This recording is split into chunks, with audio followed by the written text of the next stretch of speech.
68 even. Okay. Thank you very much, Bob. The donation. All right. If you didn't know, why don't you stand up so everybody can see? There he is. Bring more next month.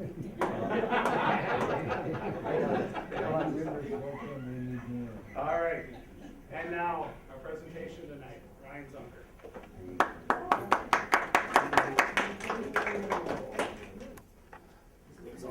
Hey, thanks. Could at least clean off the podium, jeez. Are you using it? No, no. I don't think so.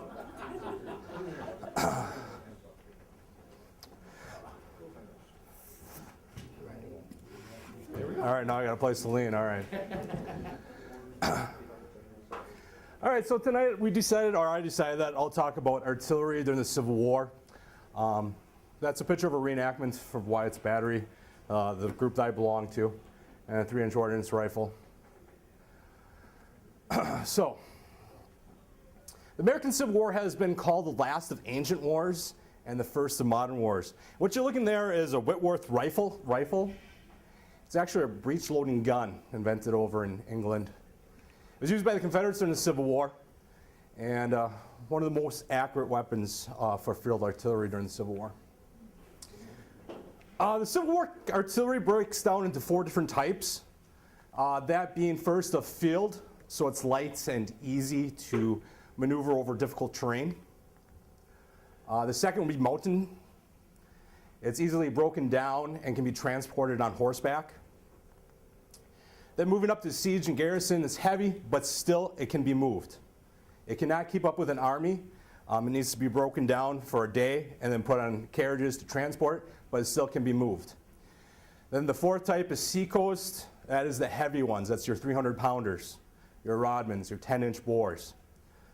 Tonight I'm going to focus on field artillery, and that gets broken down into 2 different more categories. One being smooth bore, meaning that the bore itself has no rifling and is completely smooth. And that gun right there is a 12-pound heavy, it's called. 1841 model. Of those, I wish I had one. Here's a rifled field piece. If you can notice the rifling in there, that puts a spin on a projectile and it makes it more accurate. So when the Civil War was in the 1860s, the general opinion of the U.S. Ordnance Department was the smoothbore cannon won the wars of the past and it will win the wars of the future. As the Civil War breaks out, the United States government has not been researching the new types of guns that have been developed, such as the Whitworth or the Blakely rifle over in England. And that proves to be a problem for the United States government. So the unarmed federal supply ship, the Star of the West, was fired upon on January 9th, 1861 by Confederate forces. And it then progressed from there, and the reluctance of the United States to develop its artillery ended on April 12th, 1861 at 4:30 a.m. And for those who don't know, that's when Fort Sumter was attacked by Confederate forces. So at that point, the government looked, where can we develop our rifles? That's what they were called, rifles instead of cannons, once they had rifling. Luckily for the federal government, the majority of the weapons they would use during the Civil War were being worked on by private citizens gaining private funds to research and develop these guns. The Blakely rifle was one of the first rifle projectiles shot during the Civil War. It was shot by Confederates at Fort Sumter. And the Blakely rifle, as mentioned before, came from none other than England, which probably had the best weaponry during the 1860s. By the end of the Civil War, it could be argued that the United States government had better cannons. So the federal forces, looking at the outbreak of the Civil War, they began with over 4,000 pieces of artillery, but only 165 of those were field artillery, meaning that they were on carriages, that they could keep up with the army and be easily transported with the armies as they moved and fought. By 1863, 372 field artillery pieces were with the Army of the Potomac. So quite an increase in the number of field pieces. Now, the Confederate forces, on the other hand, relied on what they could capture. They would also have weapons from the militias. They were outdated weaponry. So they would also rely on other sources such as England. And at Gettysburg, the Army of Northern Virginia had 281 field pieces. Out of those 281, they would have about 75 3-inch ordnance rifles. And out of the Union, they would have 125 3-inch ordnance rifles. We'll talk about a 3-inch ordnance rifle later on, but that was the most common, the most reliable weapon of the Civil War. So the artillery advantage. The South only had one foundry capable of producing cannons during the Civil War when that war broke out. That was Richmond, Virginia. The North, they had several foundries. Great Britain would then again prove to be the #1 supplier of rifled pieces for the Confederate Army. In my opinion, the reason why the North lasted in the war to begin with is because of their artillery, because of their capabilities of producing those guns that were needed. The South had a lot of great things going for them in leadership, but what they did not have going for them is their field pieces. So now, the way field pieces in the Civil War were grouped together were in what's called more than likely batteries. Now, a battery would be an example of Cushing's battery that we heard talking about at the beginning of the meeting. That was actually the 4th U.S. Artillery Battery A. They would take on the name of their commanding officer, usually a captain if they were at full strength. Now, the Confederates did not call their organization artillery batteries, but rather companies. Just like as an infantry company, they were a company of artillery. Towards the end of the war, they took on the names of batteries. So a couple examples here. Example of 1st Virginia Artillery Company H. Now, for the South, they would find people to buy their guns for them, and they would take on the name of that person who purchased the weaponry for them. Example for the 1st Virginia Artillery Company H was Albemarle County, where it was raised, so they were known as the Albemarle Artillery. Or for a person that was buying the guns, Everett's Artillery, Dr. Everett, who purchased guns for an artillery unit. So before the Battle of Bull Run, the United States government's artillery, field artillery, was composed of 4 main types of weaponry. Napoleon, 12-pounder, often referred to as the Light 12. So if you ever hear of Napoleon, that was an arsenal in 1857. A 6-pounder, 12-pounder heavy 12, which was the first picture I showed you with the cannon firing, and howitzers. And we'll explain a little bit more of these in the detail as we go along. So the cannon materials were mainly made of bronze, cast iron, and wrought iron. With bronze, it had some advantages of being easily cast, but it did not hold rifling as well. Cast iron was relatively inexpensive compared to some other methods of forming cannons. It made for a very accurate gun, but it also proved to be brittle, which would allow cannon failure. Wrought iron was strong. It was malleable iron, so it could be worked with, and it was great for rifling. Downside is it was a little more expensive than cast iron. So if we take a look here at casting of a cannon, cannons are cast with their breech down, the muzzle up, and basically it would be a clay core in the middle to give the rough bore. The impurities of the casting would float to the top, and that would be cut off. So this would actually be where the molten metal was poured into the cavity. So taking a closer look at the U.S. model 1857 Napoleon, it had a 4.62-inch bore. It was capable of accurate shooting at 5 degrees elevation at about 1,200 yards. It was named after Napoleon III. It is the most popular smoothbore cannon during the Civil War. So here we see some Napoleons covered in snow. They're the ones that turn that green color because they're made out of bronze. Robert E. Lee, the commander of Army of Northern Virginia, this was his favorite weapon. So taking a closer look at the 12-pound Napoleon, it was a smooth bore. But as I mentioned, the federal government wanted to increase their rifle gun arsenal, so they experimented with rifling in a 12-pound Napoleon. As mentioned before, the rifling would quickly wear down and become a smooth bore once again. So after a few attempts at trying to put rifling into bronze guns, they quit doing that. Here's another muzzle of a Napoleon, and a lot of the markings on there probably don't mean too much to somebody who doesn't understand artillery, but to me that tells me everything about that gun. This tells me it was the 29th gun of the Napoleon bore size cast in 1862. It tells me it was cast at Ames Manufacturing Company, and that's where we see it right here. The next one is GTB.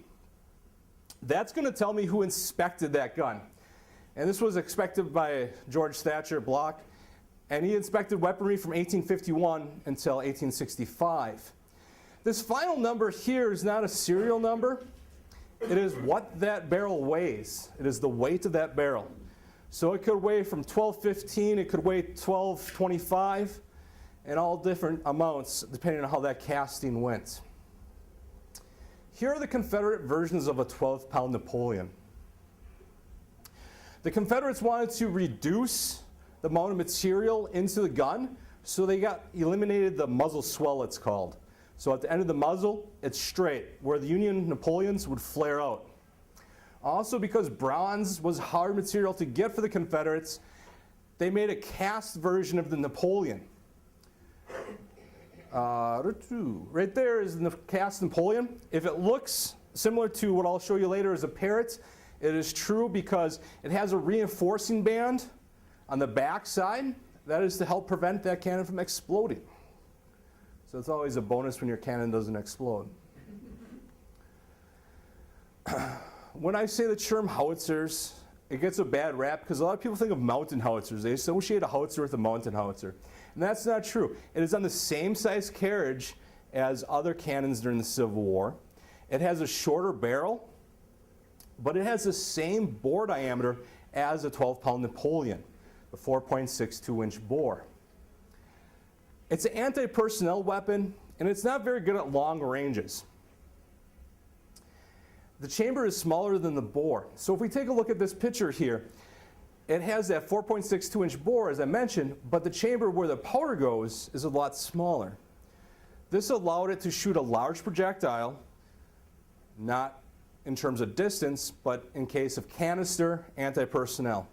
So this gun, the main use for the gun is defense, so defending your works.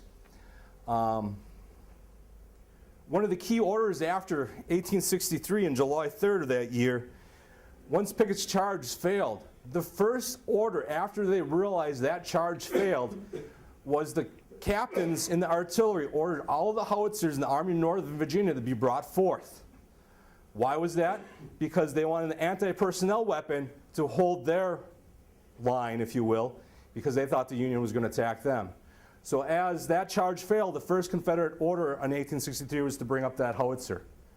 So they brought up all their howitzers. There's no howitzers involved in the attack or the artillery barrage, if you ever read anything about that on July 3rd. Question. Yes. Trunnions, I'm ignorant about all of this. Okay. Trunnions, what is that? And that cascabel on the end there, why is it shaped that way? You know. Sure. So the trunnions are put forward of center so that you always have more weight in the rear, and that's how it connects to the carriage. So this is a trunnion with a trunnion cap, and that's how it sits on the carriage. It always has more weight in the back because that's how the gun would be aimed. So it always sits on the elevating screw, which is right here. Now the castable serves a couple purposes. The main purpose is in the foundry and moving that gun around. They would hook straps on the trunnion, and then since there's more weight in the rear of the cannon, you hook it on the castable. So that's the real reason why the castable is there, for changing out barrels. So this brings us to our next weapon. This weapon was developed in 1860. It was privately produced and funded until 1861 when the war broke out. It was developed by Robert Parrot. He used to be a captain in the United States Army. He was working over in the West Point Foundry, and he developed this cannon that is cast. Cast iron has more likelihood of exploding or cracking or causing fractures. So this back section of the Parrot, which identifies it as a Parrot, is wrought iron, and that's to keep the breech from basically fracturing. It had a range of 2,000 yards, so 800 yards more than the 12-pound Napoleon. It was fairly lightweight compared to Napoleon. Napoleon weighing about 1,200 pounds. This gun probably weighing about 800. So 400 pounds difference. In 1863, they developed a model 1864 cannon, or 63, and it was a 3-inch Parrot. So it went from a 2.9-inch bore. If you can notice the muzzle swell, they eliminated the muzzle swell, and it's the easiest way to tell the difference between the two Parrot rifles. And this was in service from 64 all the way until 1867, 2 years after the war. Now they made Parrots from 10 pounds projectile. So when I say pounder or 12 pounder, that's the weight of the projectile they're shooting. So they made them all the way up to 300 pounds.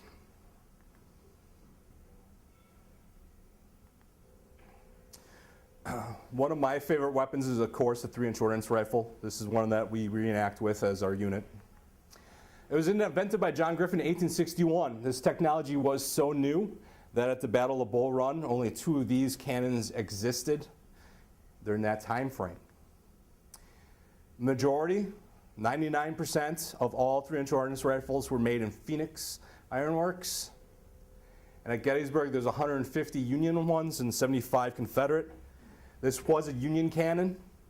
The Confederates captured a lot of these cannons in the beginning of the war. If you guys remember, the Confederacy was winning the war, and that's how they gained 75 of these by 1863 at Gettysburg. It was the most used rifle gun during the Civil War. It was in service all the way until the 1890s. At 5 degrees elevation, it could shoot 30 yards, and then at 16 degrees elevation, it's shooting over 2 miles.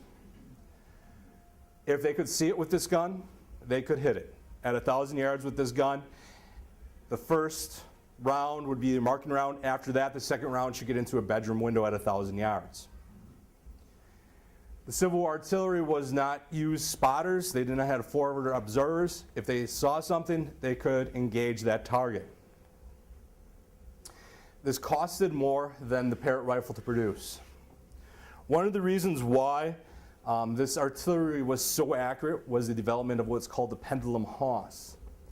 Now, if we take a look at artillerists during 1861, artillerists had to know how to read, write, and do math. They had to have knowledge of what windage was. It was no longer an art of just point and shoot and let's hope we hit it. The development of this pendulum Hawse aided in their efforts to aim cannons accurately. If you've ever seen a grandfather clock and the pendulum swings back and forth, same principle with the pendulum Hawse. It's going to allow the gun to be on unlevel terrain and still shoot accurately. Before the invention of the pendulum Hawse, they would have to actually level that cannon off to shoot an accurate shot. All these little tick marks here are what I've been referring to as degrees elevation. So at 5 degrees elevation, we're looking right about there. At 16, we're at top of the pendulum Hawse. So the higher the barrel shoots into the sky, the farther the round should go because gravity's pulling that round down. So you're countering the gravity's pull of the round by arching your shot.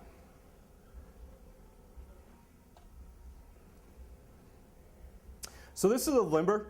A lot of people confuse the limber with being a caisson, which it is not. The limber would have the rounds of ammunition for that particular field piece. It would hold roughly about 50 rounds and immediate tools to address the needs of that cannon. It would roughly have about 24 shells, 12 Kshot, 5 canister, and 9 solid shot in that weaponry. So if we take a look, it would be divided in two sections. There would be a top tray that would have tools, and then the rounds of ammunition would be stacked in there. During the Civil War, ammunition was fixed, meaning that it had a projectile and a powder charge. So during the Revolutionary War, they would load the powder, make sure that's seated, and then put their round down. During the Civil War, it's going down as one unit. Here, the soldiers are limbering up. This is going to be the front wheels of the cannon, the limber, and the back wheel is going to be the gun itself. So there's a 12-pound Napoleon being limbered up to a limber. Each limber in the battery had to have the right rounds for the gun. So if you look at the way the batteries are arranged, they were grouped together in similar bore sizes to help aid in the fact that you want the right type of ammunition to go with your guns. This would be a caisson. So in the famous Army song, caissons go rolling along, this is what it's referring to. It has two limber chests on, it has a spare wheel, and it has a spare pull. There's going to be, in the caisson itself, about another 125 rounds. There's going to be 50 rounds in the limber that's pulling it, 50 rounds in the first chest for your 100, and here it's going to have 25 where the wheel is, and it's going to have additional parts and tools and bolts for that cannon. So then the way the battle would work is the guns would move forward with their limber chests, then so many yards behind them would be another limber with their caisson, their ammunition reserves, it referred to it as. So here's another look with a caisson with its limber.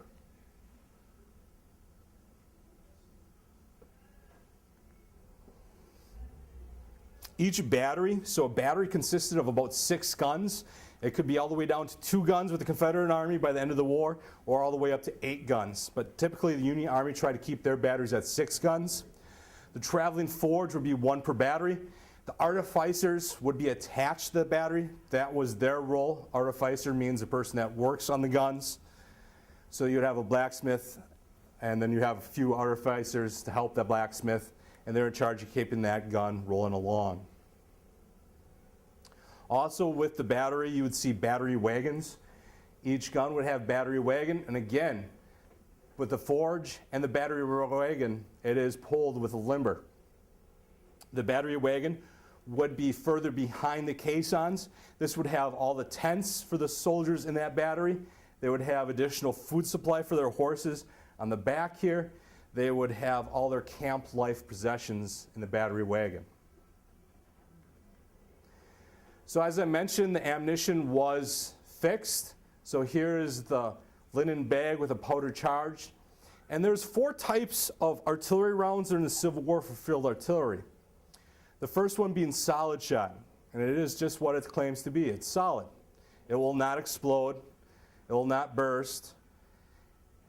And was, during the time of the Civil War, used for a couple purposes. One being counter battery fire. So if we had a target down the range and we saw more cannons moving out, if we knocked that cannon carriage out during the Civil War, we knocked that gun out. So you'd use solid shot for that, to break up their carriage. Now when the Confederates were gathering in the trees, Confederate or Union artillery across from the clump of trees were firing solid shot into those trees in attempts to knock down any trees to scare their enemy, not so much to wound them. So solid shot by the time of the Civil War really didn't have a lot of impacts. In the Revolutionary War, solid shot was the shot of choice because you could skip it along and try taking out as many soldiers as possible. Canister was developed for smoothbore weapons. It turned a cannon into a giant shotgun. It could have 27 1-inch balls and a 3-inch canister, or the Confederates chose to use 69 caliber lead balls, as many as it could fit in the canister. Now, here is a sabot, and the powder bag would be connected here. But if you broke off the powder bags, you could put 3 of these into a cannon at one time. And again, this turns a cannon into a giant shotgun. Kshot is a red colored, so everything was painted color as well. So the first solid shot was black. Canister would have been a yellowish color. Kshot's going to be a red maroon color. Inside this shell here, or Kshot, excuse me, is a bunch of steel balls. So when this explodes, it sends a lot of shrapnel. The shell, which is the most popular projectile of Civil War artillery, was designed to explode either by timed or impact fuse.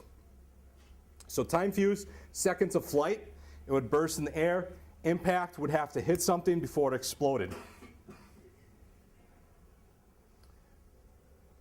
So here's a couple looks at some different types of shells. I brought a couple examples here today. The Hotchkiss shell was the most common shell during the Civil War, and it went through a couple of phases of development. So basically what happens is, how does a time fuse get lit? When the cannon explodes, there are going to be these vents that run the length of the shell, and it's going to go to the front of the shell, and it's going to light a paper fuse. Otherwise, if there was not a paper fuse, they could use different types of fuses, such as a Bornemann fuse, which was a metal fuse that would be punctured back by the limber. So the way it would work is the gunner who was in charge of that artillery crew would pick out his target. He would judge it in yards. He would say, we have a counter battery fire and it's 1,000 yards away. So back to the limber, they would set that fuse to go off at 1,000 yards. So we're looking at more different types of rounds. Just Those rounds exploded over the head. right. So a timed round would explode over the head, and if it was impact fuse, it would have to hit something. So they weren't 100% during the Civil War, but the progression of the fuses from day one to 1865 increased phenomenal. They developed brass fuses, they developed better percussion fuses. If you ever hear the term grape shot, this is grape shot. That is a Navy round, that is not a field artillery round.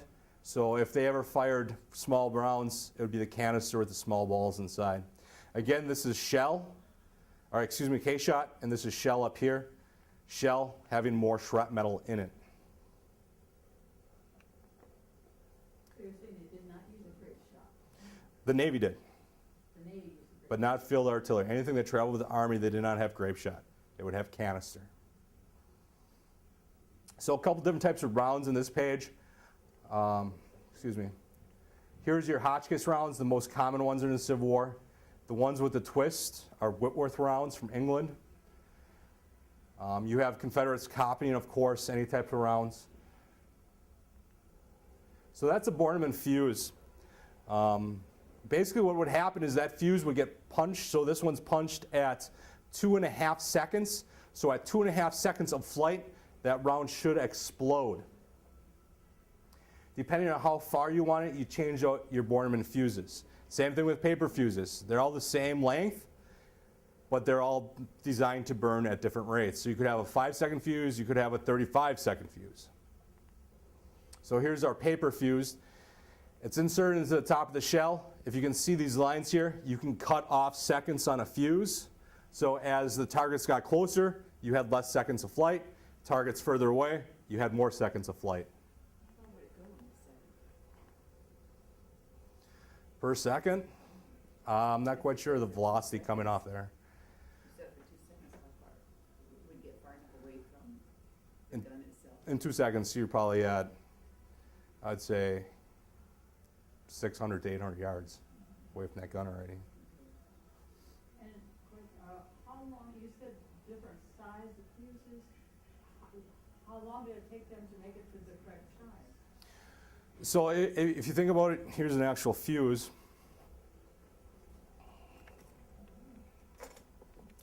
So this is a full length of a fuse. So all they would have to do is back at the limber, they would cut this easily enough. And as the engagement grew, if that gunner's constantly calling for 10-second fuses, more than likely they're cutting these down. And there's a trained crew, so even before the gunner says that we need a 5-second fuse, they have 5-second fuses ready to go. And it's as simple as taking this fuse and going up to a shell, which this is, and it just slits right into the top. Now the flames from around this are going to light that fuse and detonate inside. So this is a type 1 Hotchkiss shell. This is a type 2. And it has these vents here so that flame can reach the fuse. So the first type did not have those vents, and they found out, well, if we put these vents in, it's more likelihood that this shell is going to have a fuse lit. The way the rifling works on these shells is it's made of 3 components: the back part, the front part, and a lead band, So when this fires, this compresses and the lead grips the rifling. Question, Yes. with those vents, didn't they lose a lot of velocity with the gases escaping around the outside perimeter of the shell? They would, yes. But what would be behind that round would be linen bag and that sabot. So that should help a little bit. That would burn up instantly. So hopefully that got it. But yeah, and then once that flame compressed it, there's a lead band here, which would further seal it off. So it's just a matter of, so yeah, they would lose some. A 10-second fuse, are you going 100 yards, 1,000 yards? How, you gotta take it. A 10-second fuse probably would get you right around 12 to 14 degrees, because what's happening is you're not shooting in a straight line anymore, you're starting to arch it, so it's getting a lot more travel time. This would be either brass or zinc, and it's just basically the fuse adapter for the paper fuse, and it gets screwed right into the shell. Here is one of the percussion fuses. So it would have to hit something. And basically this is a Confederate design of the Archer safety fuse. If you're familiar with a musket cap, right here is the musket cap. And as it would impact something, it would crush that musket cap, send a flame down into the shell. So basic principles of a musket cap, relatively simple design, worked very well for the Confederates. This is what they used to light the cannon off. It's called a friction primer. Friction primers came in small cardboard containers. They would have 12 of them in each container.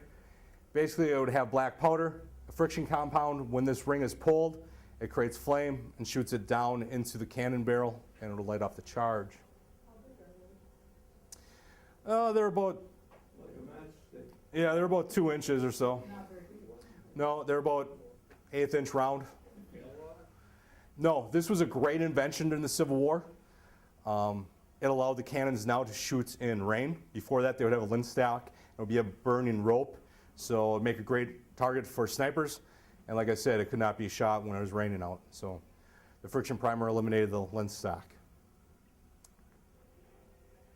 So here's a picture of a 3-inch ordnance rifle. If you notice, there's no swell in the back, so it eliminates Parrots. You can see the rifling. Some of the weaponry or other tools, implements I should say, on the gun. It has 2 sponges. This is a warm sponge bucket. This is the last gun I'm going to talk about tonight, the Whitworth Rifle. It was developed in 1861. They produced 60 of these guns in the Civil War, and this is the best, in my opinion, gun that was produced by the United States government. The reason why it was not as popular as a 3-inch ordnance rifle is because their inventor did not get along with the United States Ordnance Department. So because of that, they squashed his design, his theories on how the artillery should be. It presents itself as more of a modern type artillery. It's shot at a higher degree angles. If you look at the wheels, it's all made to bolt tires on and off. The other tires on the other carriages would have to have a blacksmith heat up the rim, shrink it down. This allowed for quick, easy repairs. The 3-inch ordnance rifle, which was the primary gun in the Civil War, could shoot about 2¼ miles or so. This gun could shoot just under 4 miles. It was lighter than the 3-inch ordnance rifle, cost less to produce. So it was cast in puddle wrought iron, which is a little different casting system. It redesigned the carriage. It was easier to store. If you notice how this is angled like this, it could shoot like that. So you could easily store more cannons in less area. It was available in 6-pound and 9-pound. Any other questions?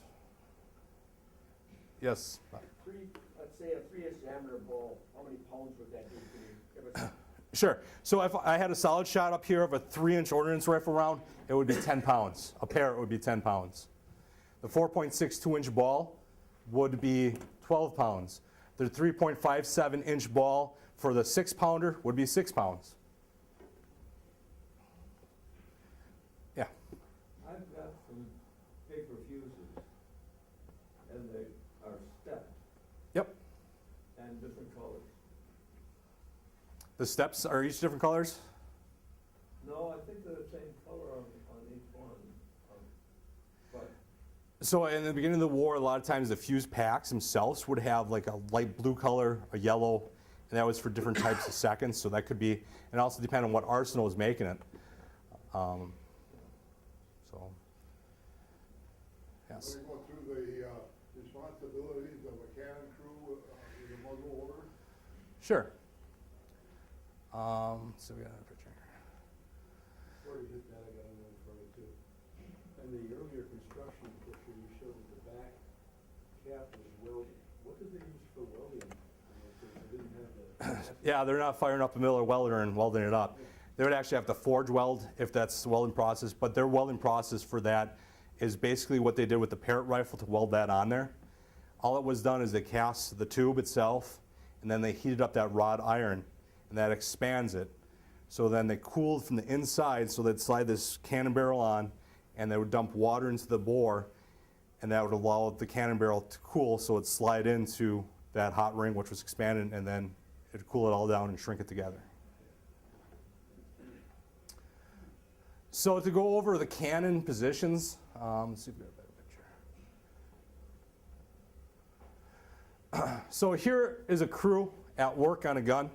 The man bending down looking through the pendulum hawse, he's the gunner. A full-scale gun crew consisted of 8 men. It could be shot with just 2.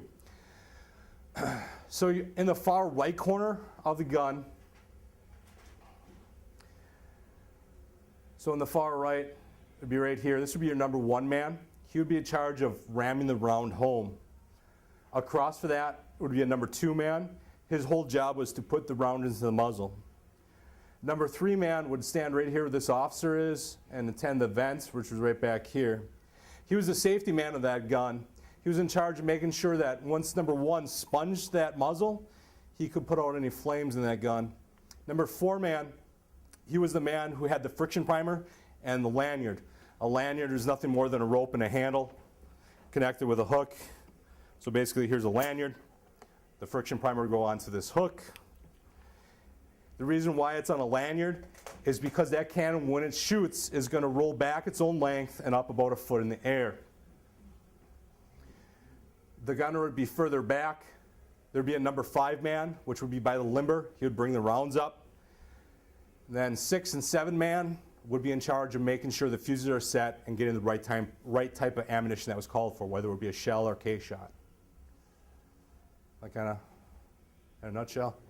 And the crew, would they all be enlisted men, or who was their? So at full strength under Armory regulations, your gunner is in charge of that gun crew, and he's a corporal.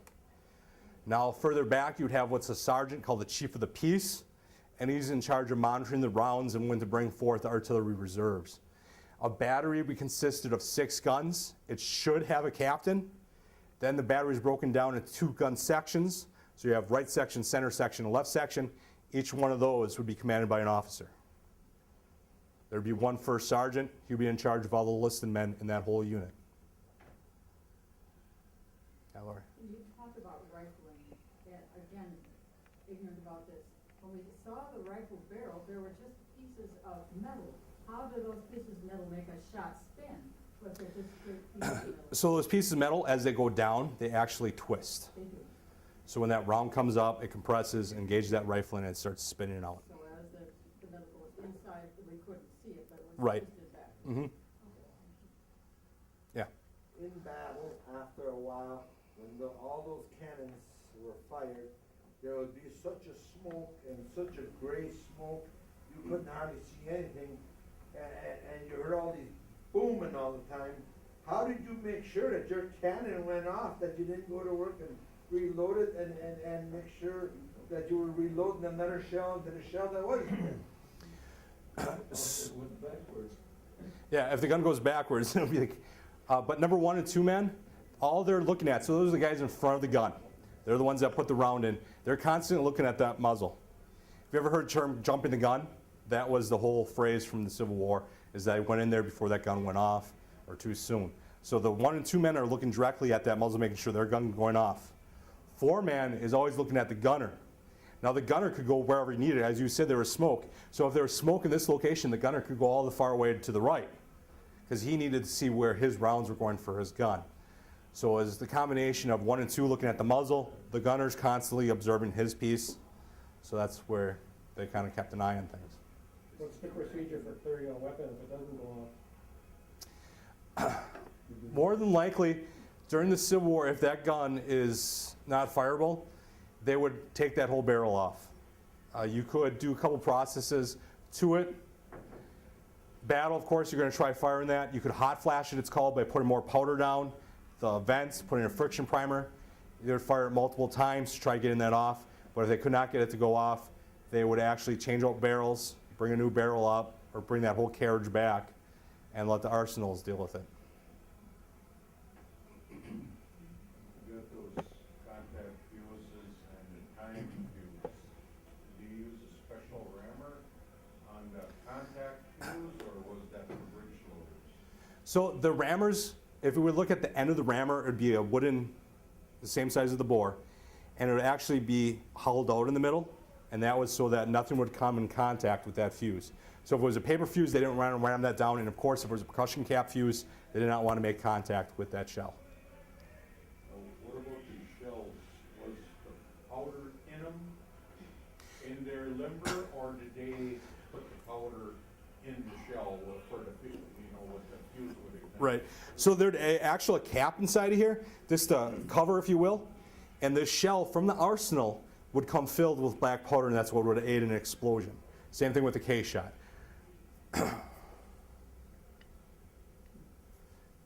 Yes. I was at Mansfield, Ohio, a few years ago, and they fired 12 cannons off at one time.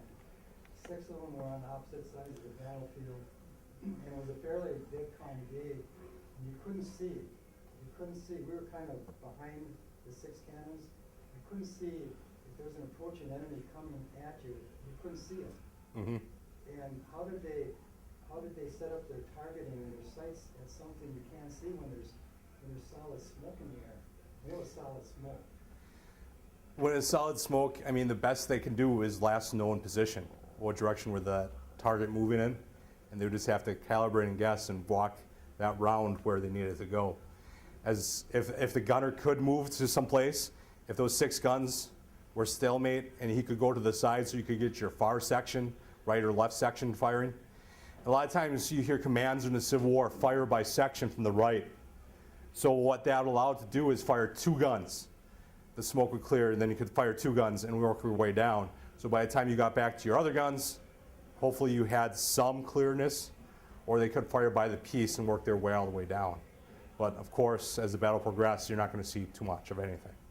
Wind have a lot of problems with this? At the far distance, it was more of an art form than they really understood the mathematical principles at a gunner level. Some of the higher artillery commanders understood that.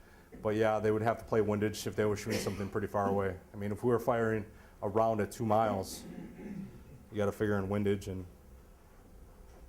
Was it a practice for direct fire to fire right into a group of opposing troops, or was it? right. If a cannon was sitting right here and this whole audience was a bunch of infantry, they're going to fire that canister around right until you guys overrun the gun. So they're going to fire directly into an opposing force. With canister, with probably at least 2, if not 3 canister rounds in that gun. 400 yards on in, you're switching to canister.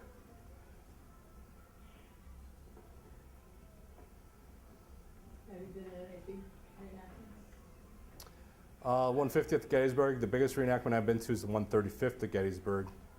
And there they have hundreds of cannons reenacting. I've shot live with the 3-inch Ordnance Rifle. It is deadly accurate. 10 rounds at 500 yards. I think we hit 9 rounds out of 10. It is a pretty amazing weapon. How far are the horses and the limbers away from the... So, if we notice here, here's the limber. The limber would be here. The pole would be forward. There'd be 6 Morgan horses pulling a gun. So if you imagine the 6 lengths of a horse. So we're probably looking at the width of this room for the horses, and then another at least 10 yards from the cannon to the end of the horses. The horses always face battle. Yeah. So there would be 10 yards from the end, so whatever the length of this room, so you're looking at, unless it was a defensive works, then you'd remove the horses.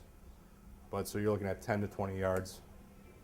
Yeah. You said there's 8 men to one piece. Yep. How many of those had sidearms so that they could shoot the horses if the horse got hurt? So in a battery, there's 100 men. 50 of those men were for the guns, 50 of those men were for the horses. So you would have a chief of the piece who would probably be a sergeant. He would probably have a sidearm. That would be for the horses. More than likely, he would also have an artillery saber, and that was used for cutting the harnesses away from those horses. If they were gonna get overrun, or just? If they needed to move the gun and they had an injured horse, they would have to get that over the harness. So the cannon could move with 4 horses. It probably could move with 2 horses, but not for any great amount of distance. Yes. Did they hobble them all? What's that? Did they hobble them all, the horses? The horses, I'm not quite sure on. Don? Bar and chain, that would probably be more naval, right? Yeah, so a barred chain shot would be where the ball has a chain in the ball. They did experiment some with the field artillery, especially the Confederates with the double muzzle cannon where they loaded it. So that did not work too well. Yeah. You were talking about the rig shot, only the Navy used it, you had said? Yes. Wasn't that primarily to destroy rigging on the other ship? Yeah, exactly. So all the small would knock down the mast, knock down the steering, whatever. It really wasn't for the personnel. It Right. was more to render the ship useless. And one thing they realized with canisters, once they started firing that with a rifle gun, that would also spin as well as it would move around. The ideal battery would consist of 3 12-pound Napoleons and 3 3-inch Ordnance Rifles. So you have long distance and close distance. In the mini-series, blue and gray versus the north and south, they had substandard materials that they were selling. How often did that happen? It was fairly frequent. The theories of metallurgy was not where it is today. The way they figure out hardening for one of these cannons was an actual water melted down, or a water tank kind of broke and it hit the cannon as it was cooling. They realized that cannon became a lot stronger because it compressed it a lot quicker. The Confederates' primary source of guns during the Civil War from the Union. There's quite a few famous photographs of guns that exploded in the Civil War, so it was quite, I don't want to say common, but it did happen.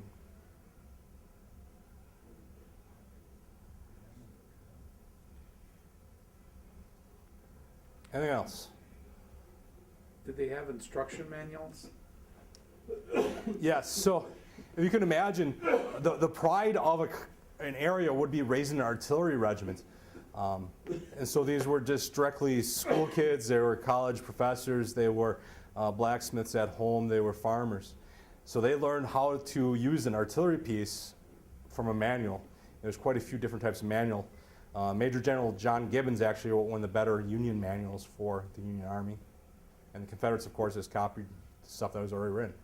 Did they have any kind of ear protection back then? There are some cases where the men would actually stick cotton into their ears, but other than that, if we would have an artillery battery up here, they could communicate with no words at all. It was all done through hand signals.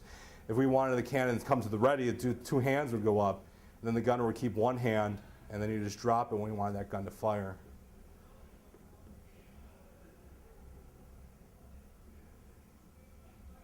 Yes? You just concentrated on these few guns, nothing like siege mortars and K-horns, and that was at artillery also, right? Right, so artillery, it was broken up in those 4 categories, so it's all done by size. Mountain howitzers would be the ones 2 feet off the ground. Then these guns, the field artillery, their wheels were at 57 inches. Things larger, such as 30-pound Parrot, all the way up to 60 pounds or so, would be garrison type, and then after that would be Seacoast, your 100, 200, 300 pounders.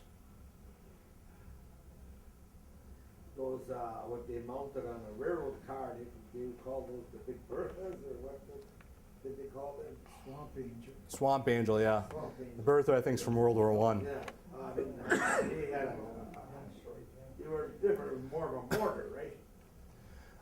Well, there were mortars, which was Swamp Angel was, 13-inch, but they did have very large guns. I mean, from here to the back of the room. And there's a Civil War picture with one soldier actually crawled into the muzzle. I believe, the 1st Wisconsin Heavy Artillery had those.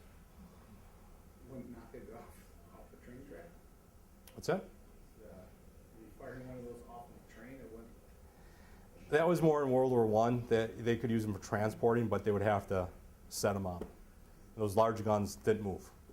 But I mean, did they fire them off the trains? No. Oh, okay. After the war, did they just go into town squares and put the cannons there, or did they melt them down, or just what happened after 1860? All of the above. I mean, the 3-inch Ordnance Rifle had the longest life of a Civil War gun. They experimented with making those breech loaders, cutting those open, doing a whole bunch of things to them. So you see a lot of modifications that are in the 1870s, 1880s. The other guns, we lost a lot of Civil War guns during scrap drives, so they did become monuments after the war. Yes? Your opinion, my dad, 100 years ago, was in Gettysburg, and he picked up a ball about this big. What was that used for? What kind of a gun, or is that canister shot? What is that? Something that size could be like a 6-pounder. So we'd have to actually measure it, and you look up all different sizes. I just touched on a handful of cannons. Those were the main cannons. There's oddballs throughout both armies. Yeah.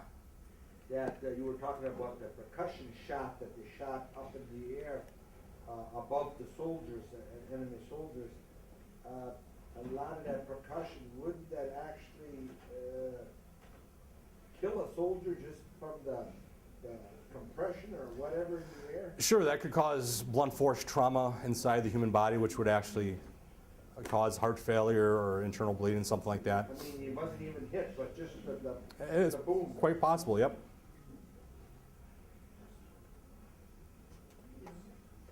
Well, if there's nothing else, thank you very much. Oh. No, what did your gun cost?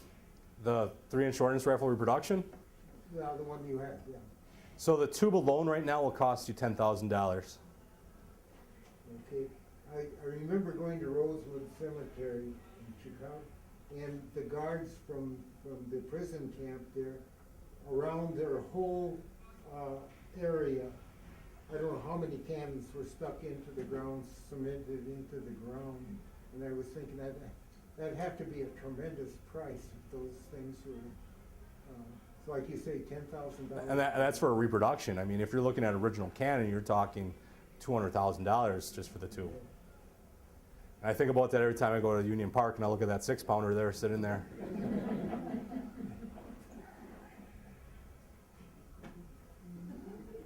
Which is, by the way, one of the oldest cannons in Wisconsin. I do believe it is the oldest, from 1832, I believe. So, well, again, thank you.